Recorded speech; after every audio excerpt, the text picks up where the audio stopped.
Hello, Bachcho. Let's read this question. So this question says, an electric current can be induced in a coil by flux change produced by another coil in the vicinity of flux change. Okay, produced by the same coil. These two situations are described separately in the next two subsections.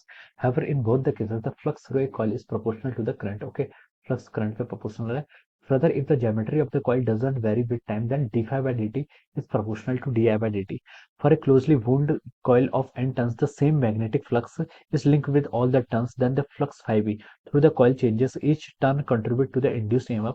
This term is called our flux linkage is used, which is equal to n phi b for closely wound coil, and in such cases n phi b is proportional to the current. The constant of proportionality in this relation is called our inductance. We shall see the inductance depend only on the geometry of the coil and the intrinsic material property.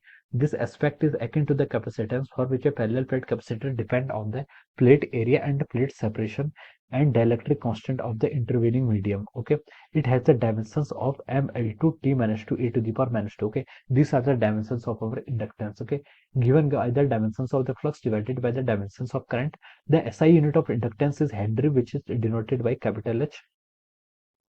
It is named in the honor of Joseph Henry, who discovered electromagnetic induction in USA independently of Faraday in England. Okay, तो question में आप देखिए, question आ गया, flux linkage can be defined as.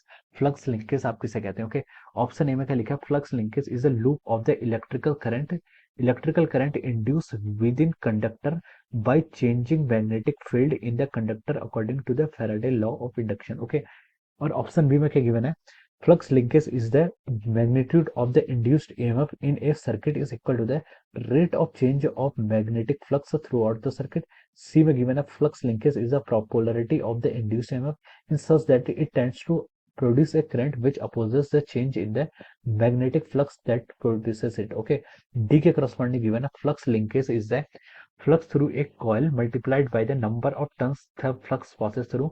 Flux linkage can also be expressed as the time integral of the voltage over the winding and measured in volt second. Okay, तो चलिए बच्चों, अब हम इस क्वेश्चन को स्टार्ट करते हैं. तो देखिए बच्चों, इस क्वेश्चन का की कॉन्सेप्ट आप क्या लिख सकते हैं? The key concept of this question. Okay, इस क्वेश्चन का की कॉन्सेप्ट आप लिख सकते हैं क्या? देखिए, फ्लक्स लिंकेज क्या लिख सकते हैं आपका? इस क्वेश्चन का की कॉन्सेप्ट आप लिख सकते हैं कि आपका flux linkage is the key concept of this question. Okay, flux आपका किस तरीके से क्या करता है? आपका लिंक होता है. ओके, ये हमारा क्या कहलाता है? फ्लक्स लिंकेज कहलाता है. ओके, तो देखिए बच्चों, फ्लक्स लिंकेज होता क्या है? अगर आपके पास कोई कॉल है, उसमें क्या हो रहा है आपका? मान लीजिए आपके पास दो कॉइल्स हैं, ये आपकी क्या है? दो coils. Okay, these are the coils. Okay, इसके आसपास आपकी दूसरी एक और कॉइल है. ओके, मान लीजिए ये आपका म्यूचुअल इंडक्टेंस का फिनोमेना मैं बता रहा हूँ. ओके, तो देखिए बच्चों, यहाँ पर क्या होता है आपका? यहाँ पर आपका देखिए, इसके अंदर मान लीजिए कि करंट फ्लो कर रही है. करंट फ्लो करने के कारण इसमें क्या होता है आपका?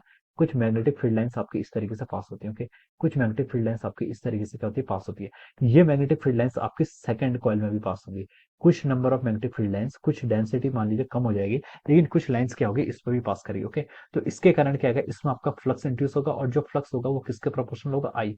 कौन सी आई के? जो आपकी इस जो आपका इंडक्टर वन है, इसको वन बोल दीजिए, इसको टू बोल दीजिए. ओके, इंडक्टर टू में जो फ्लक्स जनरेट होगा, it is proportional to the current which is induce in the coil I. I में जो आपका उसके प्रोपोर्शनल होगा. ओके, सिमिलरली हम ये भी बोल सकते हैं, अगर हम यहाँ पर म्यूचुअल इंडक्टेंस से सेल्फ इंडक्टेंस की बात करें, तो देखिए जो आपका क्या होगा? फ्लक्स होगा. फ्लक्स किसके प्रोपोर्शनल होगा? इस कॉइल में जो फ्लक्स होगा, it is proportional to the current passing through the. Okay, इसको मैं लिख लेता हूँ फाई वन, इसको मैं लिख लेता हूँ फाई टू. ओके, और ये हम आई वन बोल देते हैं. ये हमारा क्या हो गया? I one. ये करंट आपकी आई वन. ओके, तो जो फ्लक्स पास होगा किससे? जो जितना भी फ्लक्स आपका पास होगा इन द इंडक्टर वन में, वो उसी में जितनी करंट पास हो रही है उसके क्या होगा? प्रोपोर्शनल होता है. ओके, तो ये आपका क्या जाता है? This is the flux is proportional to the current. Okay, तो ये हम बोल पाते हैं. देखिए, ये क्वेश्चन में गिवन है that is phi B is proportional to I. Okay, ये क्वेश्चन में आपको गिवन किया हुआ है.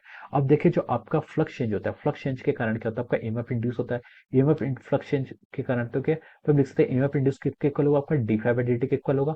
और ये किसके प्रोपोर्शनल होगा? ये आपका प्रोपोर्शनल होगा आपका D I by D T के प्रोपोर्शनल होगा. ओके, तो हम बोल सकते हैं जो आपका मैग्नेटिक फ्लक्स का चेंज है, change in magnetic flux is proportional to the current which is passing through it. Okay, अब देखिए, अब हमें यहाँ पर फ्लक्स लिंकेज की बात बतानी है. फ्लक्स लिंकेज होता है, देखिए, एक कॉइल में क्या होती है आपकी? एन नंबर ऑफ टर्न्स है. एक कॉइल, एक एक टर्न से भी आपका मैग्नेटिक फील्ड आएगा. अगर एन नंबर ऑफ टर्न्स होंगी, तो देखिए इस केस में आपका जितना मैग्नेटिक फ्लक्स है, सारी की सारी मैग्नेटिक फील्ड लाइंस क्या हो रही है? पास हो रही है, ओके, तो हम बोल सकते हैं इस केस में यहाँ पर कपलिंग कांस्टेंट होता है। क्या होता है? कपलिंग कांस्टेंट होता है, ओके।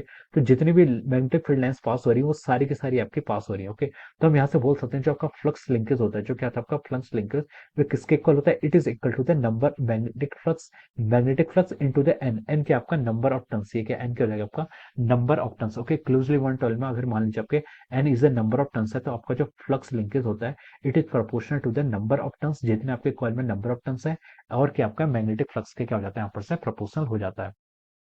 तो चलिए अब हम इसको ऑप्शन से यहाँ पर मैच करते हैं। तो देखिए ऑप्शंस में देखें तो ऑप्शन ए में लिखा है कि flux linkage is the loop of electrical current induce with in the conductor by changing magnetic field in the conductor according to the Faraday law of induction। ये आपका क्या हो जाएगा? रॉन्ग हो जाएगा, okay? Flux linkage is a loop of the electric current in this loop. Loop आपकी क्या होती है? आपकी कोई जनरेट नहीं होती है, तो ये आपका क्या हो जाएगा? रॉन्ग हो जाएगा। बी ऑप्शन में देखिए क्या लिखा, flux linkage is the magnitude of the induced EMF in a circuit is equal to the rate of change of magnetic flux, okay. तो ये आपका इंड्यूस ईएमएफ की डेफिनेशन होती है, ना कि फ्लक्स लिंकेज की, ओके। तो ये भी रॉन्ग हो जाएगा। सी ऑप्शन में लिखा है flux linkage is the polarity of the induced EMF is such that it tend to produce. ये आपकी लेंज लॉ की डेफिनेशन है, ये ऑप्शन भी आपका रॉन्ग हो जाएगा। ऑप्शन डी में मूव करते हैं। ऑप्शन डी में बोलते हैं कि flux linkage is the flux through a coil multiplied by flux through a coil multiplied by the number of turns the flux passes through it, okay. Flux linkage की definition हमने क्या बताई थी आपको? एंड ये फ्लक्स लिंकेज जो होता है आपका, जो आपका क्या आपका फ्लक्स लिंकेज, जो आपका फ्लक्स लिंकेज है ये किसके प्रोपोर्शनल है? ये आपका number of turns in the coil और magnetic flux passing through the coil के प्रोपोर्शनल होता है। तो डी में लिखा है देखिए flux linkage is the flux through a coil multiplied by the number of turns the flux passes through। Flux linkage can also be expressed, okay. तो देखिए हम इसको फ्लक्स लिंकेज को यहाँ से ये लिख सकते हैं, ओके। और इसमें लिखा कि फ्लक्स लिंकेज को हम कैसे एक्सप्रेस कर सकते हैं? Time integral of the voltage over the winding, time integral of the voltage over the winding के हम क्या करते हैं? Time integral of the voltage over the binding के हम यहाँ पर कर सकते हैं। देखिए D five by D T, D five by D T क्या होता है आपका? Induce EMF, okay. और यहाँ से क्या हो जाएगा आपका? डी टी, डी टी वाली साइड को हम इधर लेंगे तो हम बोल सकते हैं it is proportional to over D I, okay. तो जो आपका फ्लक्स लिंकेज है वो आपका क्या किसके प्रोपोर्शनल हो सकता है? आपका आपका वोल्टेज और टाइम, जो आपका टाइम का देखिए time integral of the voltage का हम यहाँ पर इंटीग्रेट कर लें तो आपको फ्लक्स लिंकेज मिल जाएगा, voltage over the winding which is measured in volt second. देखिए इसकी यूनिट क्या होगी? ईएमएफ की यूनिट वोल्ट होगी, टाइम की यूनिट क्या होगी? सेकंड होगी, ओके। तो हम बोल सकते हैं इस क्वेश्चन के करस्पॉन्डिंग जो आपको ऑप्शन डी गिवन है वो क्या होगा? आपका करेक्ट आंसर हो जाएगा। और we can say that option D is the correct answer of this question. Option D क्या हो जाएगा आपका? इस क्वेश्चन का आपका करेक्ट आंसर हो जाएगा, okay. So I hope you all understood this concept. All the best and thank you so much.